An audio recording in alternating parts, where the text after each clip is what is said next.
할렐루야. 사랑하는 성도 여러분, 오늘도 주님의 햇살 같은 은혜 안에서 평안하셨습니까? 이 복되고 기쁜 주일에 한마음으로 예배드릴 수 있어서 정말 감사합니다. 오늘은 새벽부터 계속 보고 또 뵈니 더욱 감사합니다. 옆에 계신 소중한 분들과 인사 나누실게요. 중앙을 두고 마주 보시면서 건너편에 계신 분께 인사하면 어떨까요? 함께 하시니 감사합니다. 아멘. 함께해서 감사합니다. 여러분, 살다 보면은 때로는 예상 못한 놀라운 일을 경험하거나 마음에 깊은 울림을 주는 진실과 마주할 때가 있습니다. 그럴 때 우리의 마음은 어떤 반응을 보일까요? 오늘 우리는 요한복음 9장에 나오는 태어나오면서부터 보지 못했던 한 사람이 예수님을 통해 새로운 세상을 보게 된 이야기를 함께 나누려고 합니다. 이 놀라운 사건 앞에서 사람들은 각기 다른 마음과 시선으로 반응했습니다. 말씀 속에서 세 가지의 마음을 함께 나누며 지금 우리의 마음은 주님의 일하심과 그분의 진리 앞에서 어떤 모습인지 되돌아보기를 원합니다. 이 시간 우리 모두에게 주님의 따뜻한 빛을 경험하는 복된 순간이 되시기를 소망합니다. 말씀 속에서 나타난 세 가지 마음 중 첫 번째 마음은 진실을 외면하는 마음입니다. 눈앞에 일어난 사실은 받아들이지만 그 안에 담긴 더 깊은 진실 앞에서는 잠시 망설이는 모습입니다. 앞을 보지 못하던 아들이 눈을 떴다는 것, 이 분명한 사실은 그의 부모님도 외면할 수 없었습니다. 주변 사람들이 아들에 대해 물었을 때 이 아이가 우리 아들이고 태어날 때부터 보지 못했던 것을 안다고 사실대로 이야기합니다. 하지만 그들은 거기서 한 걸음 더 나아가지 못했습니다. 본문 21절을 보시겠습니다. 다시 한 번 더 읽어보겠습니다. 그러나 지금 어떻게 해서 보는지 또는 누가 그 눈을 뜨게 하였는지 우리는 알지 못하나이다. 그에게 물어보소서. 그가 장성하였으니 자기 일을 말하리이다. 아멘. 어쩌면 그들은 예수님이 하신 일이라는 것을 짐작했을지도 모릅니다. 그러나 그 진실을 선뜻 말하기에는 당시 종교 지도자들의 분위기나 혹시 모를 불이익에 대한 염려가 있었을 것입니다. 그들은 아들이 눈을 뜬 사실은 기뻤지만 그 사실이 가리키는 예수님의 특별한 능력이라는 진실, 이 변하지 않는 진리 앞에서는 마음의 문을 활짝 열기가 어려웠던 것 같습니다. 성도 여러분, 어쩌면 이런 모습이 지금 우리에게도 낯설지 않을 수 있습니다. 세계적인 유전학자이며 신의 언어라는 책의 저자인 프랜시스 콜린스 박사님의 이야기를 아시는 분들이 계실 것입니다. 그는 매우 저명한 미국의 의사이자 유전학자입니다. 특히 인간 게놈 프로젝트 책임자로 활동하며 인간의 전체 DNA 염기 서열을 밝히는데 핵심적인 역할을 한 것으로 세계적으로 알려져 있습니다. 그는 젊은 시절 과학적 이성만을 신뢰하는 확고한 무신론자였다고 합니다. 그런데 의사로서 볼 때 환자들이 고통 속에서도 그 믿음으로 인해 평안을 누리는 것을 목격하고 또 자연세계와 DNA의 경이로운 질서와 복합성을 연구하면서 그가 기존에 가졌던 생각만으로는 다 설명할 수 없는 어떤 깊은 진실의 가능성을 느끼기 시작했다고 합니다. 그의 눈앞에 펼쳐진 명백한 과학적 사실들과 그 너머의 어떤 궁극적인 존재를 가리키는 듯한 영적인 울림 사이에서 그는 한동안 지적으로 또 영적으로 깊이 고민하며 망설였다고 합니다. 그가 평생 쌓아온 과학적 세계관과 새롭게 마주한 영적인 질문들 앞에서 바로 그 진리이신 하나님을 온전히 받아들이기까지 적지 않은 시간과 내적인 성찰이 필요했던 것이죠.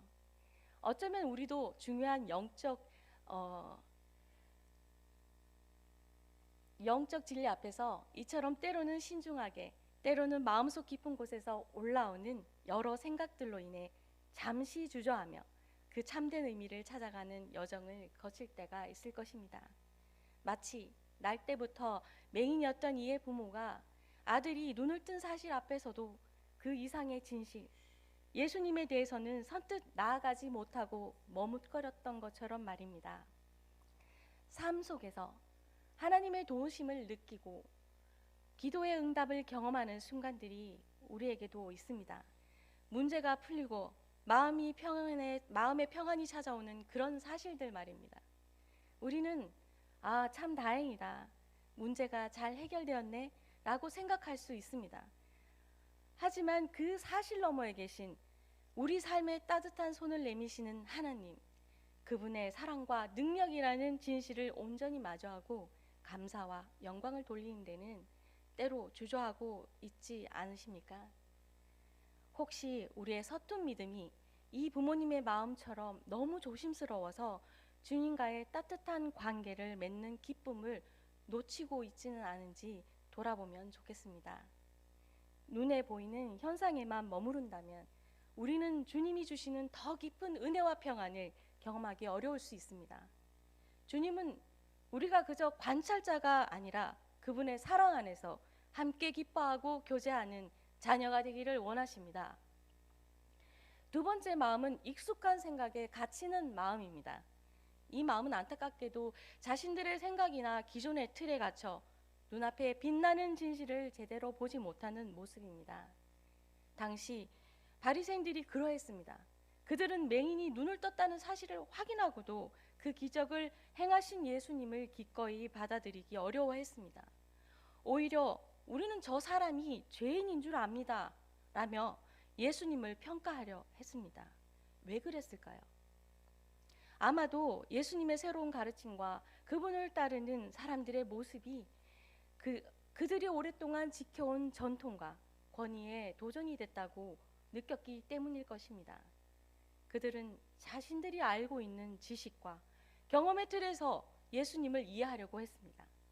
예수님을 통해 나타난 하나님의 새로운 일을 받아들이기를 주저했습니다. 본문 29절 말씀을 보시겠습니다. 함께 읽겠습니다. 하나님이 모세에게 말씀하신 줄을 우리가 알거니와 이 사람은 어디서 왔는지 알지 못하노라. 아멘. 때로는 우리가 가진 익숙한 생각이나 경험들이 새로운 진리나 하나님의 일하심을 깨닫는데 예상치 못한 걸림돌이 되기도 합니다. 이 모습은 우리에게도 질문을 건넵니다. 혹시 우리도 모르게 나의 오랜 생각이나 익숙한 신앙의 방식만이 옳다 여기며 하나님께서 보여주시는 새롭고 다양한 은혜의 길들을 놓치고 있지 않으신지요? 지금으로부터 약 170년 전 19세기 중반 유럽의 병원에서는 많은 산모들이 출산 후에 산육열이라는 무서운 병으로 안타깝게 목숨을 잃었습니다. 그때 오스트리아 빈병원에서 근무하던 헝가리 의사 이그나츠 제멜바이스는 한 가지 중요한 사실을 발견했습니다. 의사들이 시신을 부검한 뒤에 손을 제대로 소독하지 않고 산모들을 진료할 때 산육열 발생률이 훨씬 높다는 점을 알아차린 거죠. 그래서 그는 동료 의사들에게 진료 전에 염소수로 손을 깨끗이 소독할 것을 간곡히 제안했습니다. 그 결과는 놀라웠습니다. 산모들의 사망률이 이전보다 10배 이상 극적으로 줄어든 것입니다. 눈앞에 명백히 드러난 생명을 살리는 사실이었습니다. 하지만 당시 의학계의 의사들은, 많은 권위 있는 의사들은 그의 주장을 쉽게 받아들이지 않았습니다. 왜냐하면 의사의 손이 죽음을 옮긴다는 생각은 그들의 익숙한 의학적 지식과 기존의 이론, 그리고 의사로서의 자존심과도 맞지 않았기 때문입니다. 그들은 제멜바이스의 발견이라는 새로운 진실의 빛 앞에서 자신들의 오랜 생각을 고수하려 했고, 안타깝게도 그로 인해 더 많은 생명을 구할 소중한 기회를 한동안 놓치고 말았습니다. 이 이야기는 우리의 굳어진 생각이나 익숙한 틀이 때로는 얼마나 새로운 진실을 가리고 하나님의 새로 일하시는 그 일하심을 깨닫는데 어려움을 줄 수 있는지 보여주는 안타까운 신뢰가 됩니다. 마치 종교 지도자들이 자신들의 전통과 해석이라는 익숙함 때문에 예수님을 통해 나타난 새로운 하나님의 역사를 알아보지 못했던 것처럼 말입니다. 여러분, 때로는 하나님께서 우리가 기대하지 않았던 방법으로 혹은 아주 평범해 보이는 사람을 통해 일하실 때가 있습니다. 그럴 때 열린 마음으로 그 안에 담긴 하나님의 뜻을 발견하려 하기보다 혹시 저건 좀 이상한데 또는 내가 알던 방식과는 다른데 하며 마음의 문을 닫아 거둘 때가 있지 않은지 돌아봅니다. 하나님은 우리의 생각보다 훨씬 크고 놀라운 분이시기에 때로는 우리의 익숙함을 넘어서는 방식으로 다가오실 때도 있습니다. 그럴 때일수록 더욱 겸손하고 열린 마음으로 주님의 음성에 귀 기울일 수 있기를 바랍니다. 세 번째 마음은 삶의 변화와 기쁨을 증거하는 마음입니다. 이 마음은 예수님을 인격적으로 만나 삶의 큰 변화를 경험하고 그 기쁨을 자연스럽게 나누는 모습입니다. 바로 눈을 뜨게 된 사람의 마음이죠. 그는 처음부터 예수님에 대해 많은 것을 알았던 것은 아닙니다. 종교 지도자들이 예수님에 대해 다그쳐 물었을 때 그의 대답은 아주 단순하고 솔직했습니다. 본문 25절을 보시겠습니다. 함께 읽겠습니다. 대답하되 그가 죄인인지 내가 알지 못하나 한 가지 아는 것은 내가 맹인으로 있다가 지금 보는 그것이니이다. 아멘. 그분이 죄인인지 아닌지 나는 알지 못합니다. 다만 한 가지 아는 것은 내가 눈먼 사람이었는데 이제는 보게 되었다는 것입니다. 그의 믿음은 바로 이 생생한 흔들리지 않는 진실, 그의 체험에서 시작됐습니다. 나는 이제 볼 수 있다. 그는 복잡한 이론이 아니라 그의 가장 큰 아픔이었던 어둠이 빛으로 변하는 기적을 통해서 예수님을 만났습니다. 그리고 그의 믿음은 그 자리에 멈춰 있지 않았습니다. 예수님과의 만남, 그리고 그분을 사람들에게 이야기하는 과정 속에서 예수님이 누구신지 그런 이해가 점점 깊어갔습니다. 처음에는 11절에 예수라는 분이 라고 했다가 나중에는 17절 보시면 그분은 예언자이십니다 라고 고백하고 더 나아가 하나님께로부터 오신 분임을 이야기하면서 마침내 예수님께서 내가 인자를 믿느냐라고 물으셨을 때 주님, 그분이 누구십니까? 내가 그분을 믿고 싶습니다 라고 대답합니다. 그리고 예수님께서 본문 37절 38절에서 너는 이미 그를 보았다. 지금 너와 말하고 있는 사람이 바로 그다 라고 하시자 주님 믿습니다 하고 주저없이 예수님께 경배했습니다. 여러분, 이것이 바로 살아 숨쉬는 믿음이 아니고 무엇이겠습니까?